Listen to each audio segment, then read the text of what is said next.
Pourquoi certaines personnes ne demandent jamais pardon, même lorsqu'elles savent qu'elles ont blessé leur partenaire, mais pourtant ne demandent jamais pardon, ne s'excusent pas en fait. On va ensemble voir les raisons qui poussent à ces personnes, ou encore à cette personne, de ne jamais demander pardon, sachant qu'il a tort ou elle a tort. Donc le premier point qui pousse à ce genre de personnes de ne jamais demander pardon, c'est l'orgueil personnel. En fait, pour certains, reconnaître ses erreurs est vu comme une faiblesse,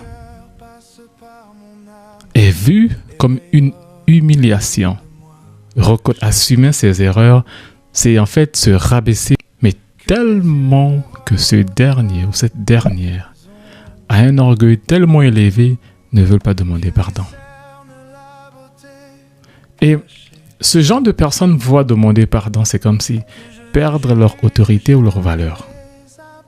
Alors pour moi, demander pardon est une preuve de maturité. Demander pardon lorsque tu reconnais tes erreurs est une preuve de grandeur. Mais ces personnes orgueilleuses ne veulent pas reconnaître ses erreurs et voient en fait l'effet contraire de demander pardon. Et le second point qui les pousse à ne pas demander pardon, c'est que ces personnes se voient perdre leur valeur. Ces personnes se voient paraître faibles. En fait, dans leur tête, lorsque tu demandes pardon, tu apparais faible devant la personne qui est devant toi. Tu apparais faible devant ta femme ou encore faible devant ton époux, ton copain, ta copine, ton fiancé ou ta fiancée. C'est ça dans leur tête en fait. Demander pardon, c'est un signe de faiblesse.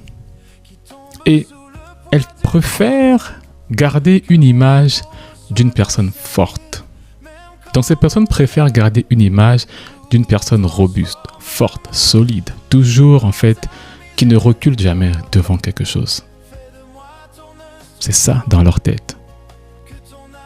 Même si cette action détruit la relation, mais non, pour eux, ou bien pour elles, c'est de garder une image d'une personne forte.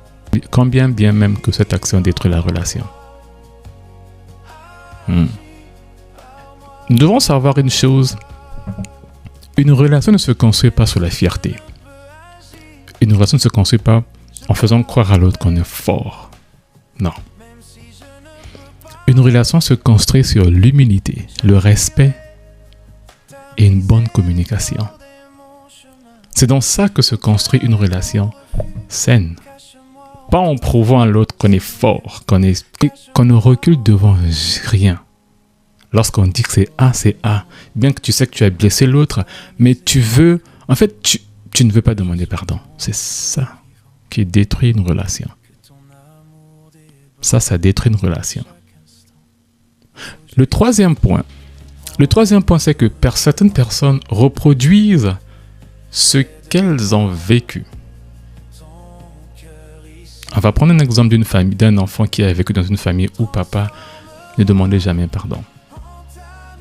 Papa s'excusait jamais devant maman. Et lorsque l'enfant grandit avec, l'enfant pense que c'est normal de ne jamais demander pardon lorsqu'il commet une erreur. Et l'enfant grandit avec, lorsqu'il sera mature, avec une famille, il va reproduire la même chose. C'est pareil pour les filles. Si la fille a grandi avec une mère ou bien des parents qui ne s'excusaient jamais, mais l'enfant grandit avec en fait. C'est une action naturelle, normale pour eux. Il y a des gens qui sont comme ça, qui ont grandi dans une famille de ce genre. Et pour eux, c'est normal de ne jamais demander pardon. Quand bien même que cette action heurte à la relation, cette action fait du mal à son partenaire ou sa partenaire, ben pour eux, ne voyez pas la raison pour laquelle demander pardon en fait. Il y a des gens qui sont comme ça, qui sont nés dans des familles ainsi, et pour eux c'est normal. Et le quatrième point, c'est que ces personnes pensent que le temps va tout régler, que le temps va poncer toutes les blessures et on va revenir à zéro. N'oublions pas que l'accumulation des erreurs, des fautes, crée un autre problème en fait. Monsieur se dit, ok, aujourd'hui j'ai commis, je demande pardon, je suis fort. Et demain tu fais la même chose, après-demain c'est la même chose, dans 1 mois, 2 mois, 3 mois. Donc madame, c'est ok, d'accord, elle a commis une erreur, comme monsieur ne parle pas, elle ne demande pas pardon. Demain elle fait la même chose, après-demain c'est la même chose. En fait, ça continue ainsi. C'est un cycle interminable. Cela laisse des taches indélébiles. Laisse des marques qui affecteront votre relation au cours des années. On dit souvent qu'une faute avouée est à moitié pardonnée. Donc, si seulement tu n'avoues pas tes fautes, tu ne reconnais pas tes erreurs, ben la personne qui est en face de toi ne te pardonnera pas et elle va garder cela à cœur. Tôt ou tard, ça finira par revenir. Voilà pourquoi Éphésiens 4, 31 à 32. La Bible dit ceci, que toute amertume, toute animosité, toute colère disparaissent du milieu de vous. Soyez bons les uns envers les autres, compatissants, vous pardonnez réciproquement comme Dieu vous a pardonné en Christ. En fait, la Bible nous demande en fait, de nous pardonner les uns les autres de la même manière que Dieu nous a pardonné envers Christ. Dans ce sens, avouer ses erreurs, c'est simplement demander pardon. En fait, tu avoues que tu as tort et tu demandes pardon. Oui, le pardon a un pouvoir d'effacer certains nœuds, dénouer certains nœuds en fait. Le pardon a un pouvoir de vous laisser vivre une vie normale. Nous devons rappeler une chose qui est très importante. Demander pardon ne signifie pas le fait de dire que je suis désolé, pardonne-moi, je suis navré, ne suffit pas.